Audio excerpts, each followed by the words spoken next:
কথায় আছে ক্ষুধার্ত ব্যক্তি খাদ্যের স্বাদ খোঁজে না। আলুর ভর্তা যে এত মজা হইতে পারে আজকে জানলাম।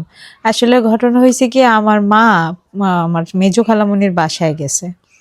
তো উনি অনেক রিকোয়েস্ট করছে আমাকে যাওয়ার জন্য। আমার স্কুল আছে, আমি যাইনি। বাসায় এসে তো রান্না গতকালকে করে দিয়ে গেছিল, যাই করে দিয়ে গেছিল খাইছি। আজকে এসে দেখি যে কিছু নাই খাওয়ার জন্য।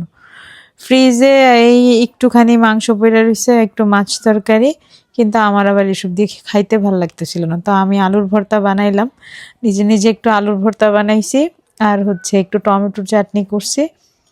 ওইটা আবার ভিডিও করতে করতে করলাম, কারণ মানে কোনো উছিলা না থাকলে ভালো লাগতেছে না যে কি করব। তো এই তো আলুর ভর্তা আর টমেটোর চাটনি, বাস এগুলা দিয়ে খেতে বসে পড়লাম। ভাই বিশ্বাস করেন, দিস ইজ দ্য বেস্ট আলুর ভর্তা এভার। কারণ এটা আমি নিজে বানাইছি।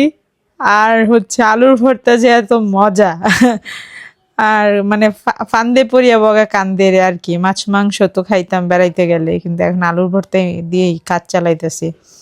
তবে অসাধারণ হয়েছে টেস্ট। আমার খাওয়ার মানে ক্ষুধায় আমার অবস্থা মানে কোনো দিক চাওয়ার সুযোগ নাই। অলমোস্ট 3টা বেজে গেছে, দুপুর হয়ে গেছে। আমি চোখ বন্ধ করে শুধু খাচ্ছি, যদিও আলুর ভর্তাটা একটু ঝাল হয়েছে, কিন্তু টেরা হে পর মেরা হে।